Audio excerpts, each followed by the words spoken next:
Good afternoon, good afternoon, good afternoon, everybody. You on Preacher Main Podcast. That's where you are. Let me see if I can do this on Instagram as well.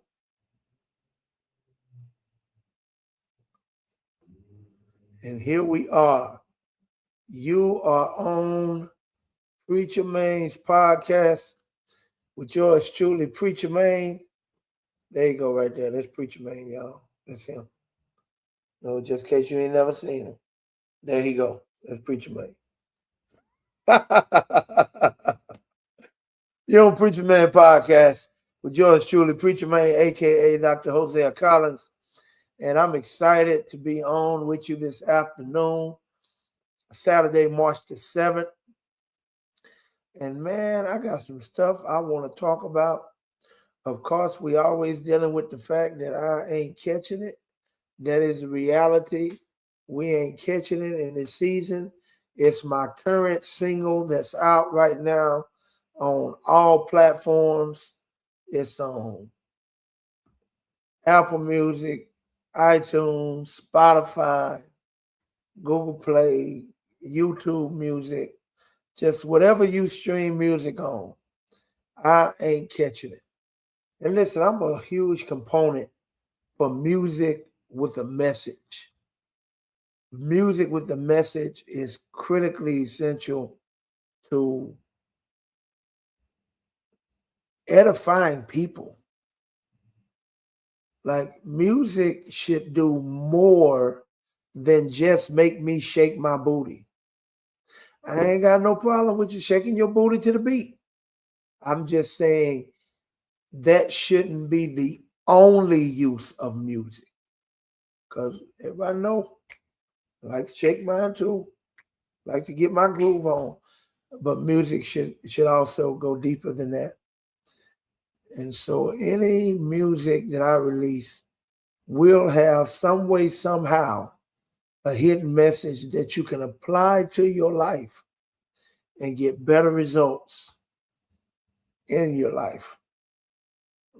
You know something, a lot of relationship situations and assistance also goes into my music. I haven't released a lot of those songs yet, but they are coming real soon.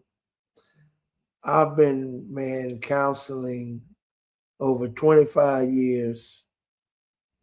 I was with my late wife for 21 years. April next month, I will have been with my current wife 7 years.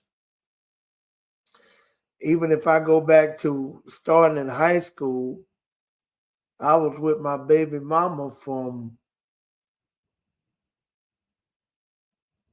1990, 96, 6 years off and on.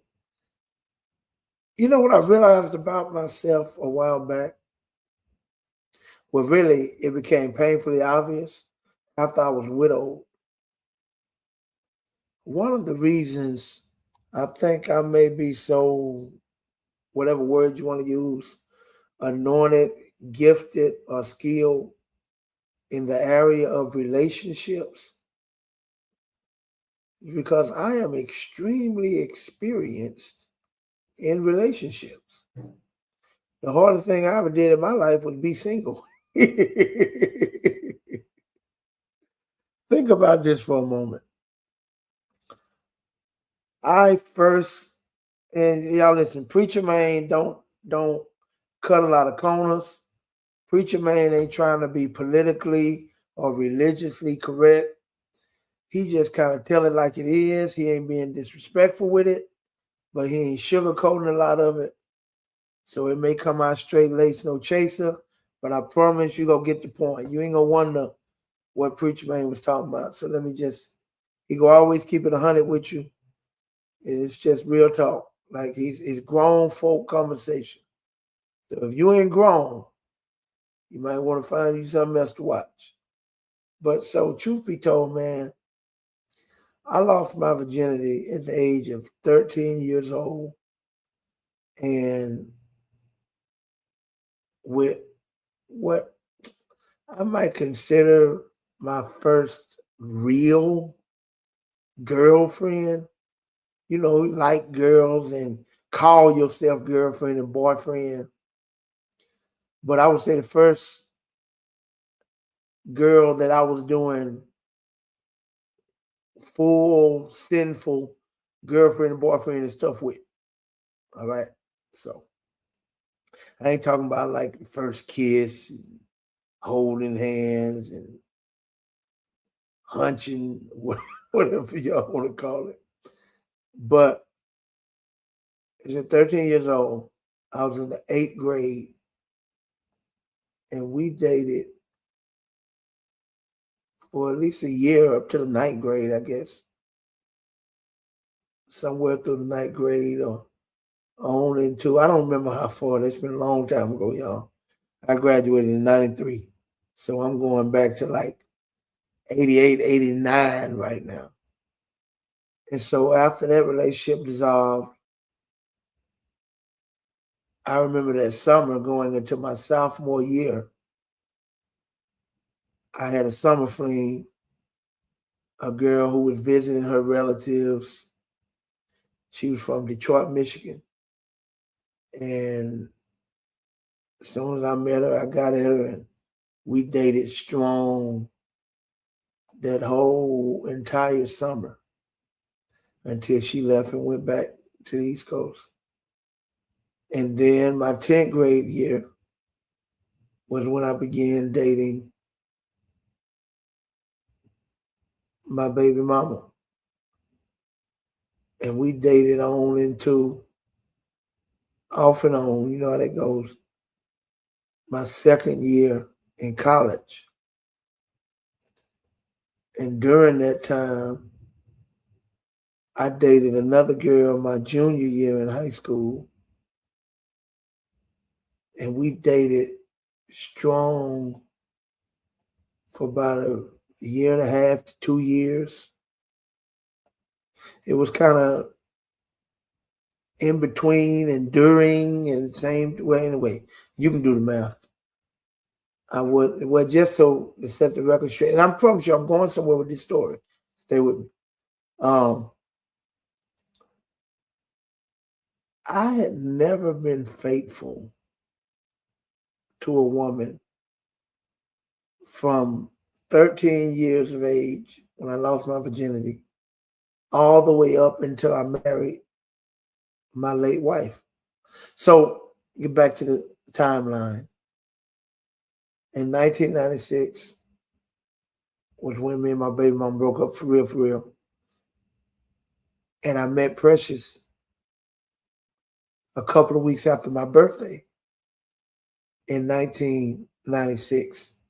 I turned 21 November the 5th. I met her right before Thanksgiving, like 2 weeks later. I met her at a club.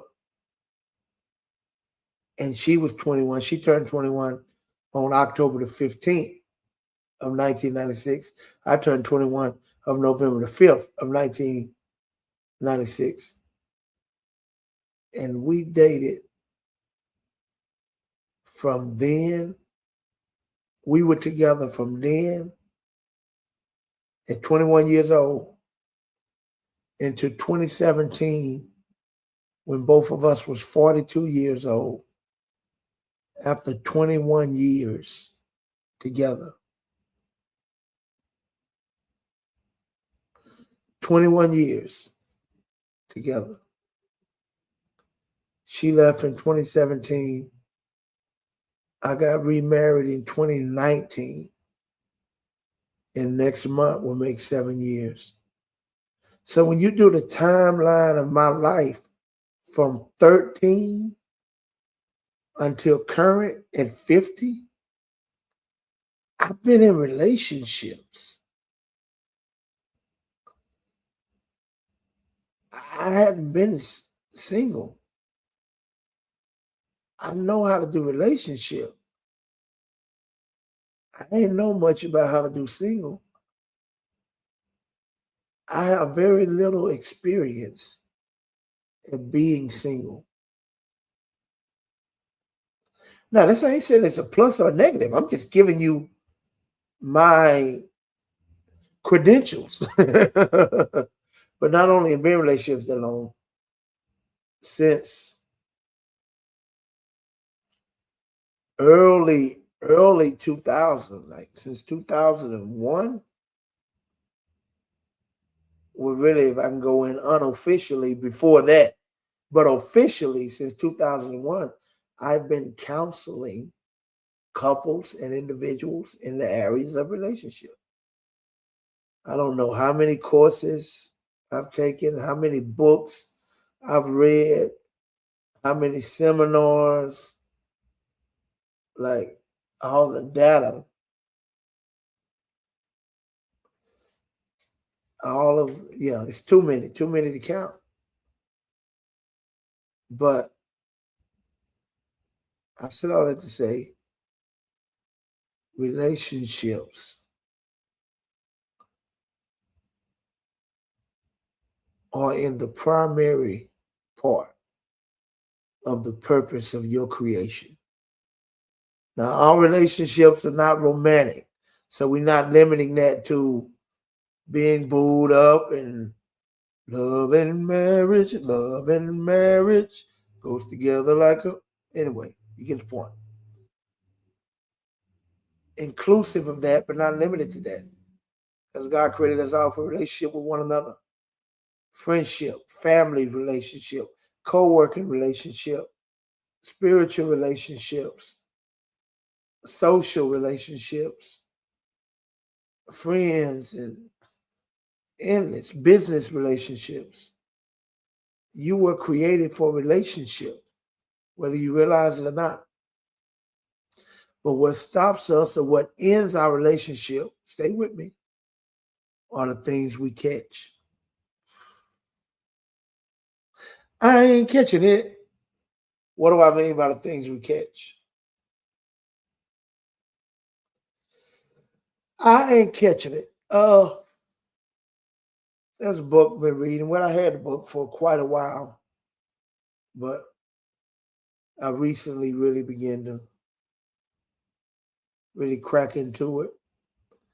And I've known the premise for quite a while, but without me intentionally doing this, I realized that the song I Ain't Catching It, that whole premise, is conceptually a lot similar to the book I'm talking about. It's a book by a lady named Mel Robbins. She's a big motivational speaker, or self-help guru, one of the number one podcasts in the world, all of that stuff. She's everywhere. But Mel Robbins is one of them straight lace, no chaser type of speakers. She cuss you out, tell you what you need to hear when it ain't what you want to hear. She gives tough love when it comes to advice and telling people to get their life in order. But the book came, one of the number one top bestsellers. Maybe sold 1 million copies in the first month, something crazy like that. Maybe the first week, I don't know. But the title of the book is Let Them. And she does this thing, she calls it the Let Them Theory. And the premise of it is this. It's not based on Genesis 1:26, let them have dominion. Nothing to do with that. It's about let them, in her theory, is letting them in the sense of letting people be who they are, recognizing whatever they are and stop fighting it, stop resisting it, stop trying to change them, stop wishing they were different, stop frustrating and complicating your life over other people's decisions and behaviors. Let them be them. Like, for instance, somebody that didn't invite you to the party or to the gathering, you're the only one that left out. Let them. Don't stress yourself. Let them. When in situation, somebody's getting on your nerves at work, they act so ignorant and it just, you hate even being in meetings with them because of how they act, and you're sitting there just cringing, trying not to say nothing. Let them be who they are. Someone's not treating you fairly, in your opinion, and you wondering why they do this, why do they talk to you this way. Let them.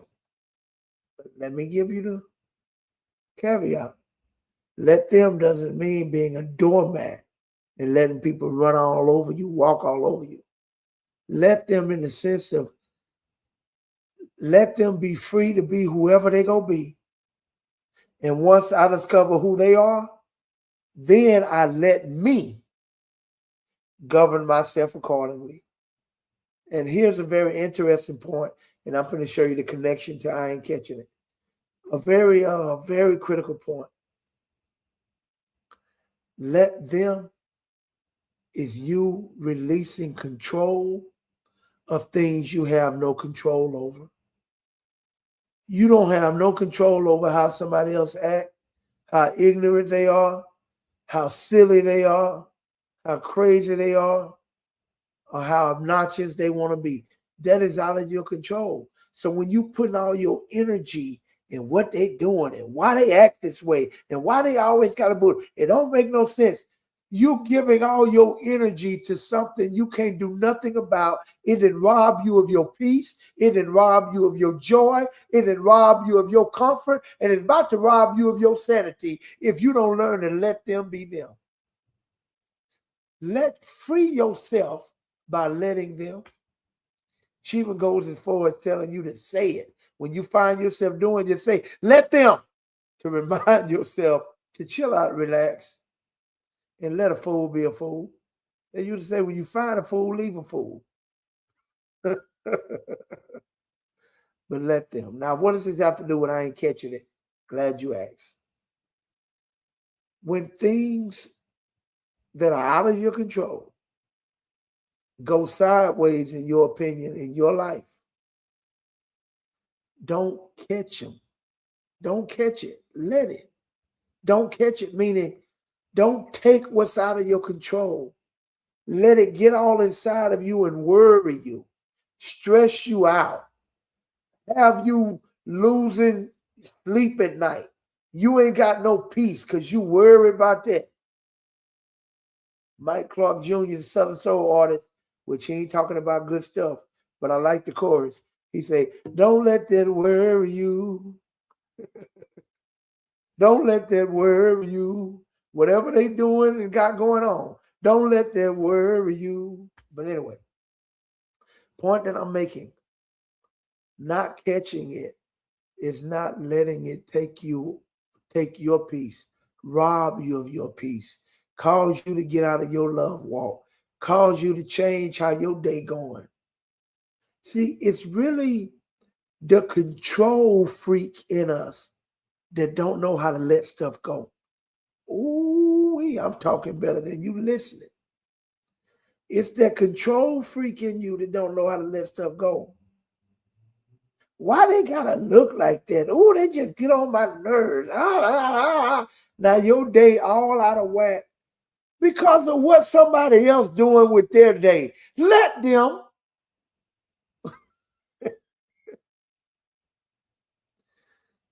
You can't control nobody but you.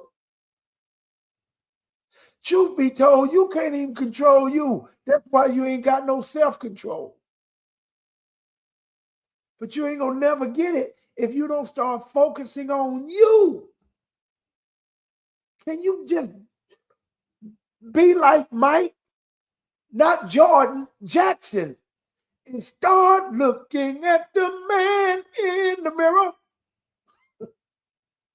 Help him change his ways or her ways. Watch this. Now, let me give you some dating advice. I like this. Dating advice. When you dating somebody and they acting a fool, let them. When you learn to let them, you can quit being deceived. What do you mean deceive? Let people show you who they really are. And once you see who they really are, govern yourself accordingly. But you ain't never letting them show you the real them because you won't even let them make a mistake. What was this song? I think this was on Power, but they didn't make it up. They were quoting. I just can't remember the person they was quoting. She tells a man who's getting ready to rat somebody out.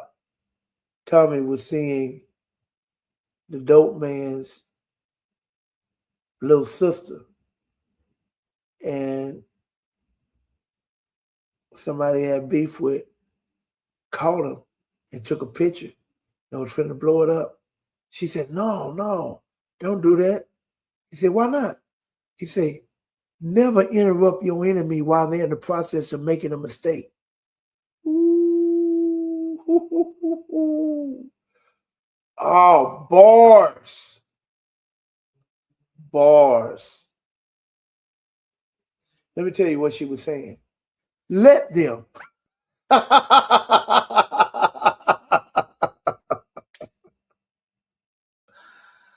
Oh, man. That's what she was saying in essence. She was saying let them.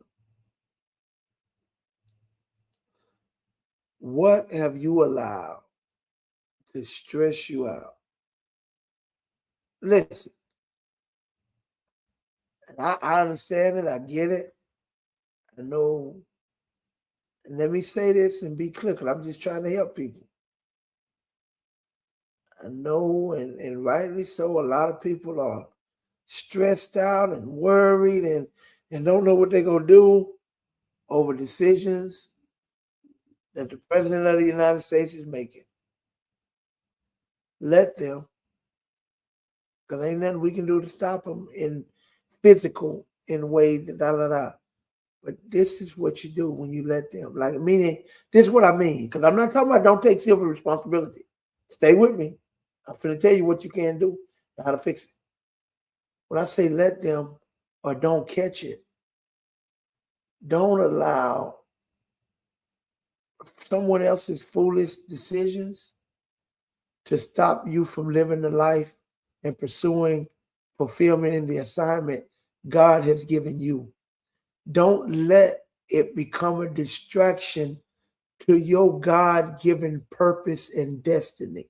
Meaning, you pray to God, you seek his face, you seek out wisdom, you encourage and help people, but you don't stop pursuing God's will for your life because somebody else made a decision that you got, your mind has become so boggled down with that you can't even focus on what God told you to do. That's what I'm saying. So yes, I understand level of concern. I understand us being aware and governing ourselves accordingly. But don't let nothing distract you from God's will and assignment for your life. God is still God. Let God be God. God know how to fix people. God know how to deal with situations.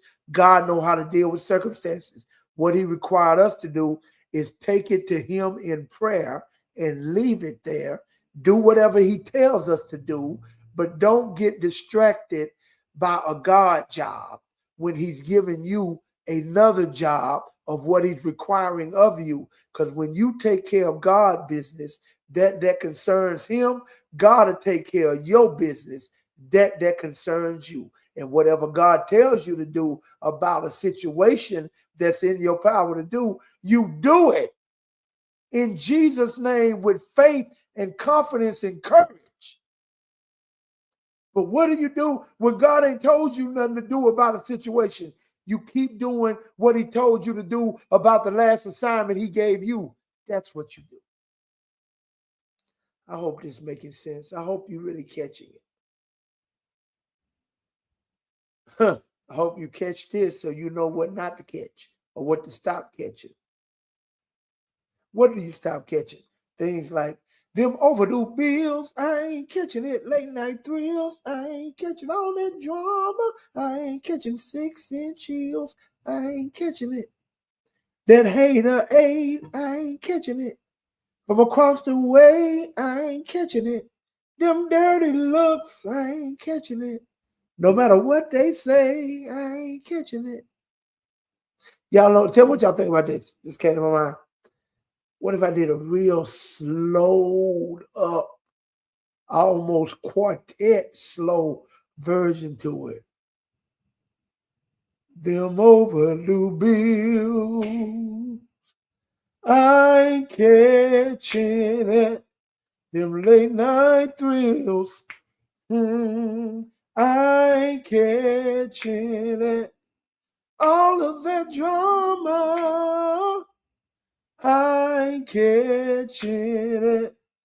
6-inch heels, I ain't catching it. Don't be surprised. I just might do it. All right. Here's another thing. Relationships. How not catch it. If you are not married, this is going to help you. If you are married, it can still help you. It's just more complicated, but it'll help you understand. You listening? You have the right to want what you want. You don't have the right or the power to make everybody else or somebody else want what you want. What's the big problem I keep seeing in relationships? Folk know who they are, where they're going, they want something, they fix that, and then they meet somebody. But the somebody they meet isn't what they want in a certain area of their lives.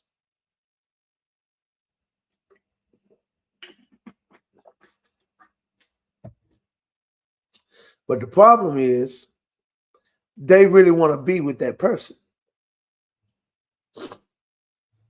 So they overlook that situation that they really don't rock with. They don't fuss or fight about it. They deal with it because they want to be with the person. But in the back of their mind, they're believing and hoping and expecting that's going to change one day.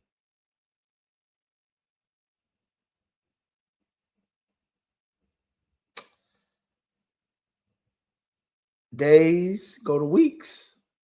Weeks go to months. Months go to years. That hadn't changed. Now they become so frustrated and agitated, they start putting pressure on the other person to change whatever that thing is I don't like no more. And they get so upset at the other person because the other person ain't changing that about themselves. They don't understand why you tripping. I've been doing this forever and a day. Like, why is it a problem now? Watch this. It always was a problem. So who deceived who?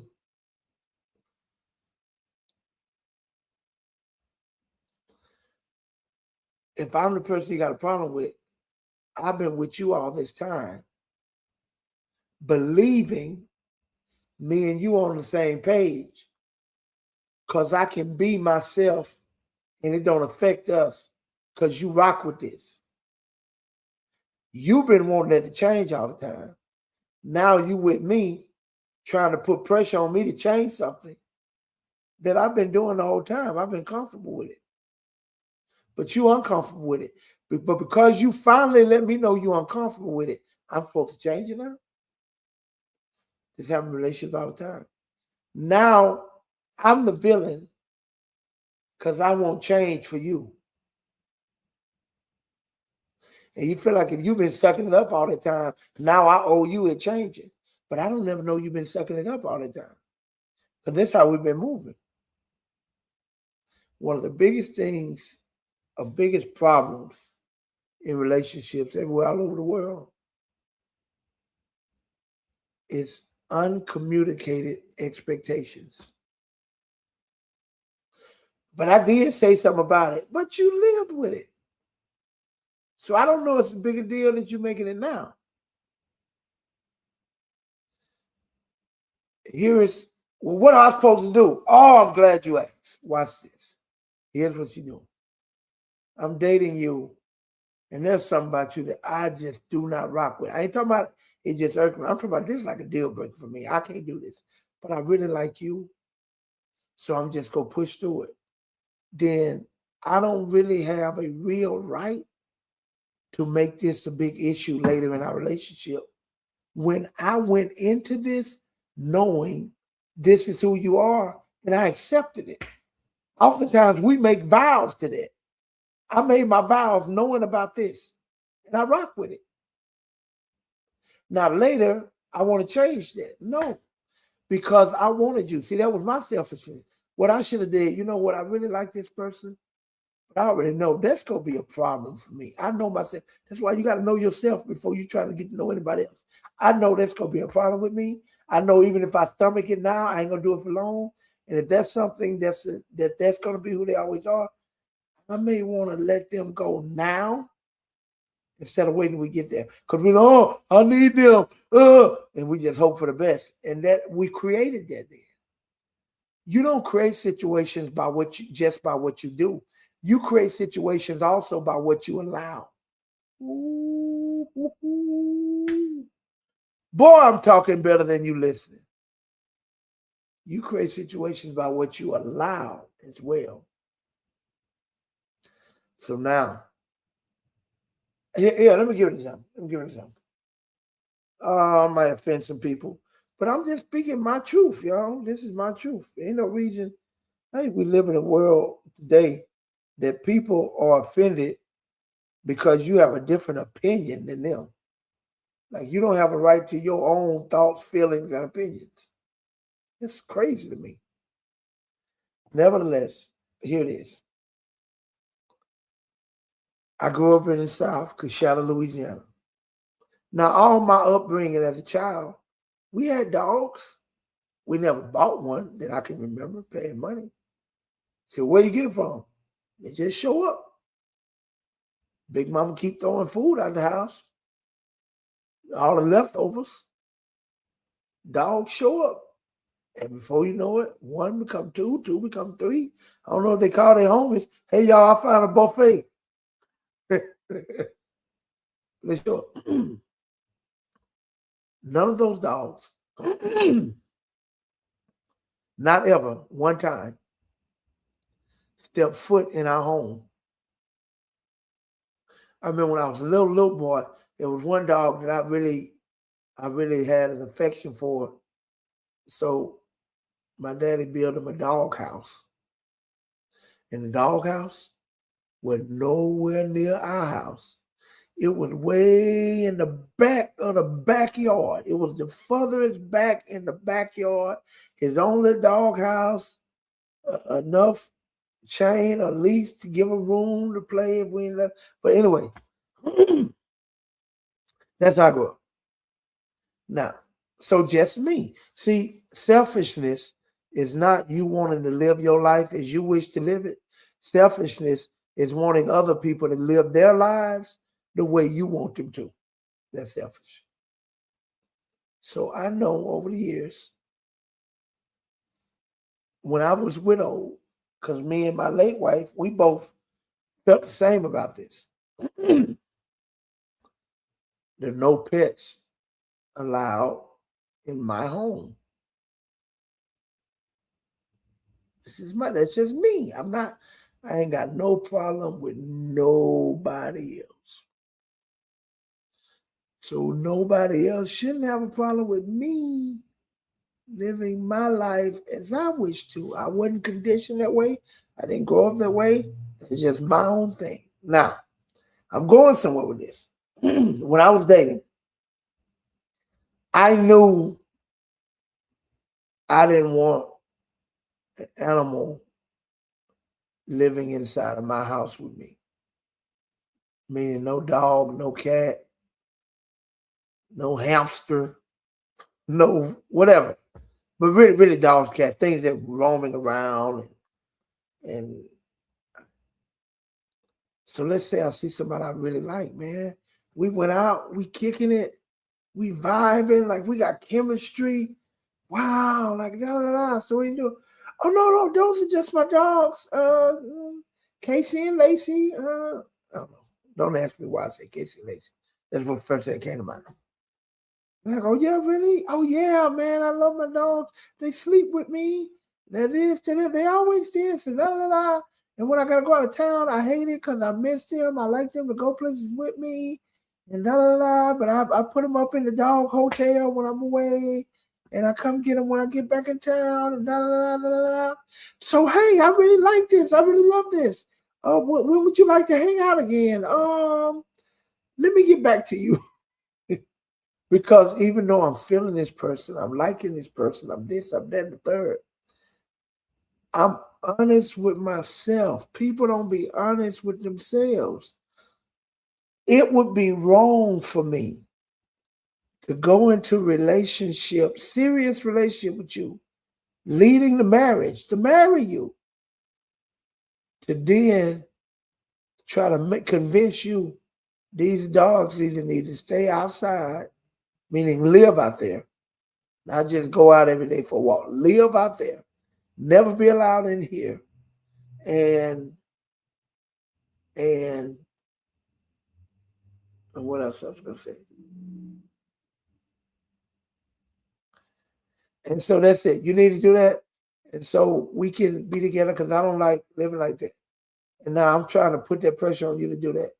That's wrong of me. That's wrong because I knew about you and your dogs before I went this far with you. I'm just selfish and don't want to lose my relationship with you. So I put up with them because I want you, knowing I ain't gonna put up with them for the rest of my life.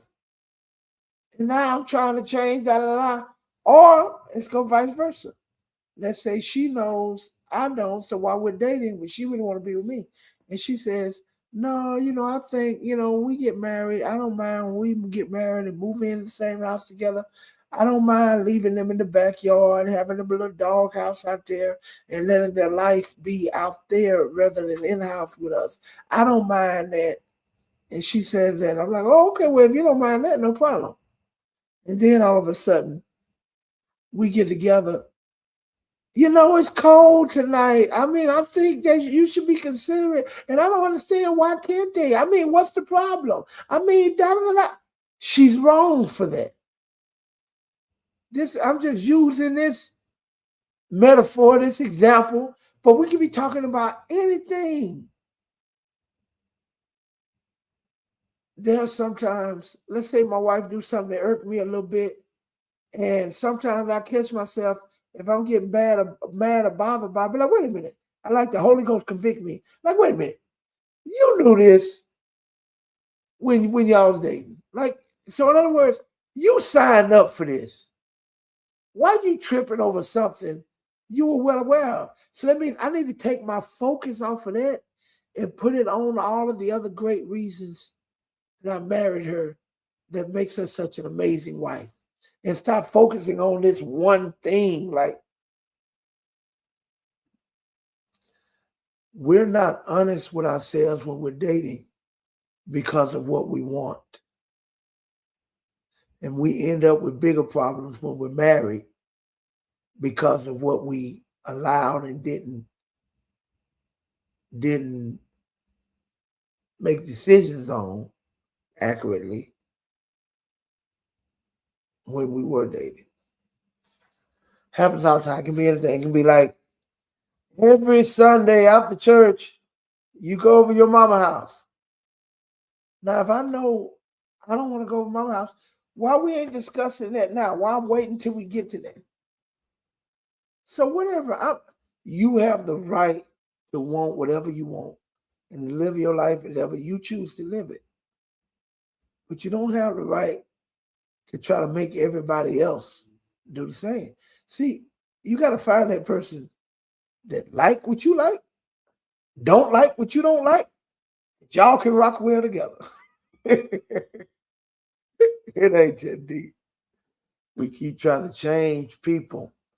Marvin Gaye says, everybody wants somebody to be their own piece of clay. Ooh, everybody wants somebody to be their own piece of clay. I know you ain't never heard that one about Marvin Gaye. That's one of my Marvin Gaye joints because it's such a real song. We have this control thing about us that we often don't realize. And now part of it is inherent by the way God created you. But the part that we be operating on is not inherent. Let me explain what I mean. God created you to have dominion. That has to do with control. But the one thing God never gave you control over is other people. And that's what we want to control. And when it comes to them, comes to that issue, you got to let them and stop catching it. Woo! All right, I'm loving that. All right, I've been talking a while. Anybody got a question for me before I start wrapping up? See, I'm down to about my last 15 minutes. Let me go to my personal page that wouldn't show up here. And usually when there are no comments, I don't see what's said as well. Let me just go over here and take a look-see.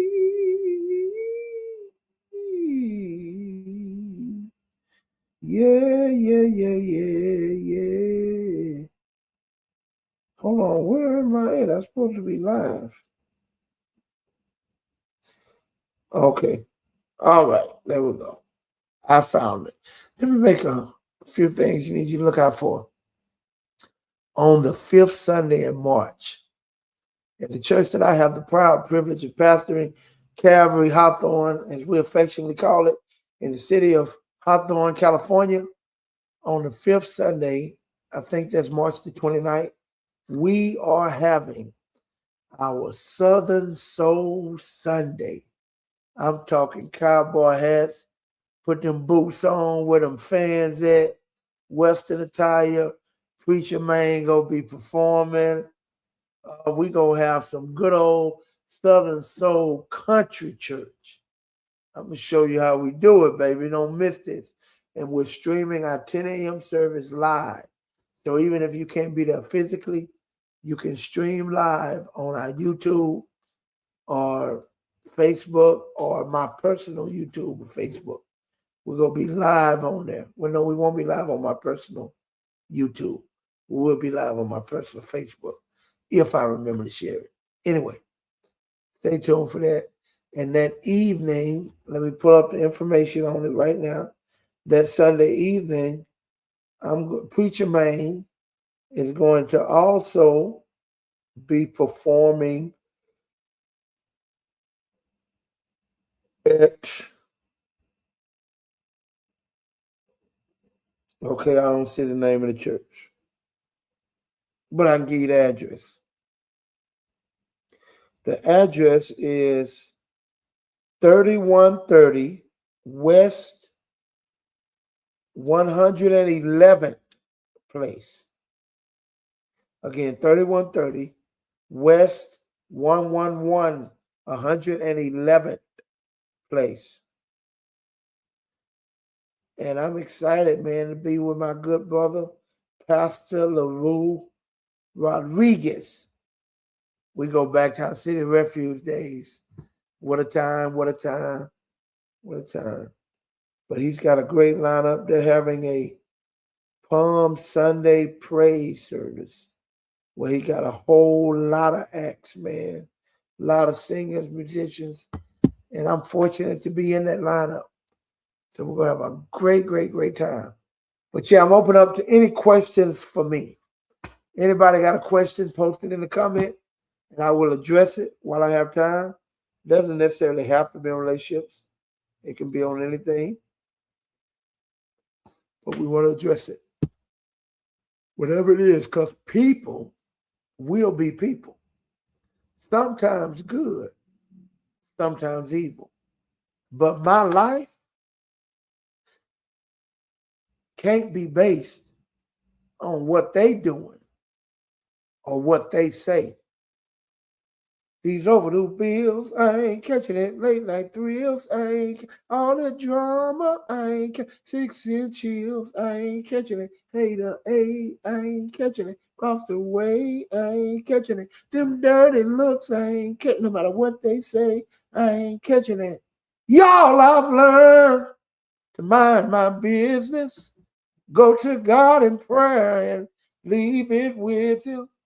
Won't waste time worrying about nothing, 'cause He's my king.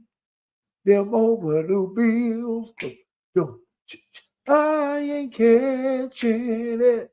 Them late night thrills, I ain't catching it. All that drama, I ain't catching it. Them 6-inch heels, I ain't catching it. Said I ain't catching it. I ain't catching it. I ain't. Okay. In a remix I put together right there, I'm starting to feel that thing, man. I'm gonna have to take that to the studio. Oh, y'all know what I gotta do? I gotta go get my hair cut. I gotta go. I got to get it. Yep. Yeah. Hey, gotta get it, baby. So I can be cute on Sunday morning preaching the word of God. Because I don't think they really like me to preach in my hats. So I better get a haircut. So with that being said, thanks for joining us today. Preacher Man Podcast. I ain't catching it. Hope that we've helped you in some way. Learn to grow and better deal with your situation and stop letting everything rub you the wrong way. You don't catch hell with your hands. You catch hell with your heart. Whenever you let something on the outside happens and it affect the way you feel about yourself on the inside, you just caught hell. Just because the devil throw it, don't mean you got to catch it. If God didn't say it, don't you catch it. And if you don't catch it, you don't carry it. And the church said, peace. God bless you. Till the next time. I'm out. Oh, and don't forget, Doran's new song is out right now. Already Enemy, D. Collins Music. All platforms. Cop that. Peace.